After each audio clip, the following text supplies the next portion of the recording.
Top on our news at this hour, Russian and Ukrainian officials will resume talks today as Moscow continues its assault on several key cities of Ukraine. A U.S. journalist was killed in firing in Irpin, near the outskirts of the capital, as Russian troops surround Kiev. Meanwhile, President Zelensky once again called on the Western allies to impose a no-fly zone over Ukraine after Russian airstrikes on a Ukrainian military base near the Polish border killed 35 people and left over 134 others injured. Zelensky said that failure to impose a no-fly zone will lead to Russian missiles raining down on NATO territories next. And joining us live from Kiev with more updates is WION correspondent Anas Malik. Good to see you, Anas Malik. Malik, maybe you can begin by telling us, we have been reporting that the Russian forces are inching closer to the capital. Any update on that? What is the general atmosphere in Kiev? Well, the general atmosphere is grim, it's tense, Eric, and it's damp. That's how one can politely put it. There are lesser cars out on the road, lesser people out on the road. The supermarkets open between 10 and 4 in the daytime. There's a curfew in the city that gets into place. It gets into action from 6 p.m. to 6 a.m.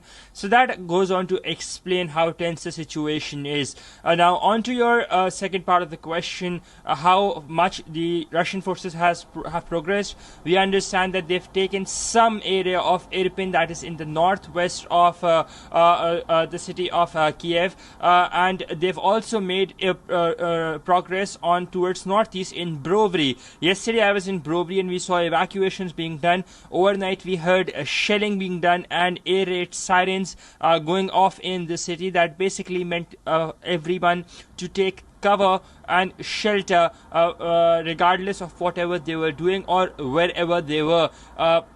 Now, it is pertinent to mention that 2 days back we were reporting from Irpin, and the forces back there had said that the 20%, only 20% area of the city was in control of the Russian forces, and whereas the rest 80% was very much in control of the Ukrainian forces. Now, that number has increased. Now, the mayor of Irpin says that the 30% area of the city of Irpin, that's in the northwest of the capital, Kiev, where I am, 30% of the area is now in control of the Russian forces, whereas 70% is in control of the Ukrainian forces. That goes on to clearly show that the Russian side has indeed made progress. Eric?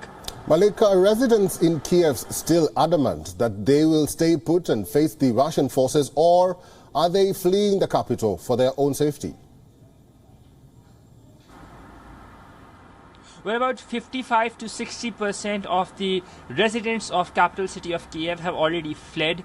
The remaining ones are here by choice. They say that they would want to fight for their city, for their country, with their armed forces, and that is as a consequence of which we are seeing that there are more and more checkposts that come up every day, more and more roadblocks that come up every day, more and more iron rods, tire busters, the civilian defense forces volunteers who are fighting with the army or vow to fight with the army.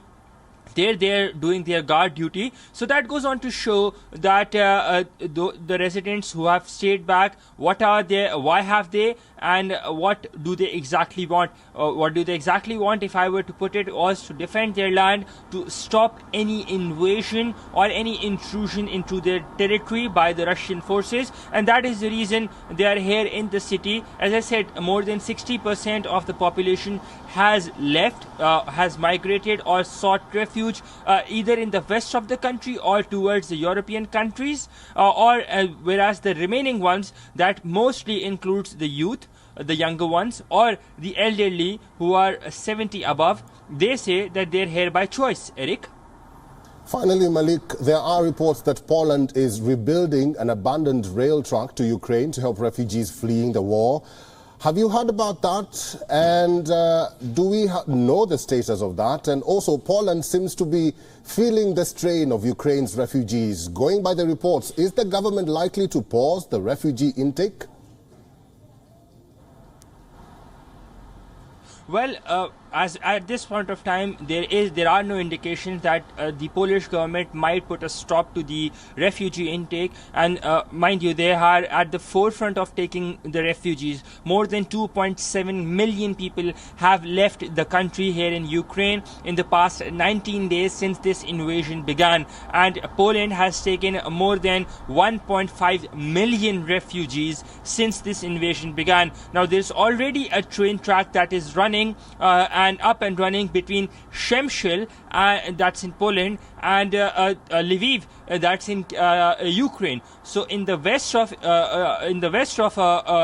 Ukraine, that connects, and it is taking residents to Przemyśl in Poland who ought to sought refuge in the neighboring country. But it is pertinent to mention that that one or two trains are not enough, and that is the reason we're seeing this revival or reports of revival of the train track. Now, it is also pertinent to mention, Eric, that today we will be seeing the resumption of talks, though that will be via video conferencing, and there are speculations that there might just be any concrete developments in that round of talks between Russia and Ukraine. Now, also it is very important to note that Ukrainian President Volodymyr Zelensky has expressed his desire that the talks might lead to a meeting between Putin, Russian President Putin, and the Ukrainian President Zelensky.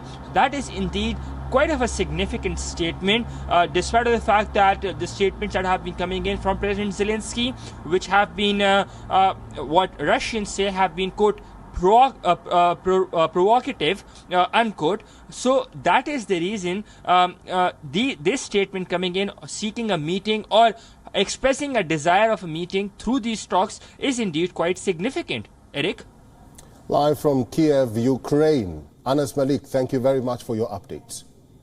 WION is now available in your country. Download the app now and get all the news on the move.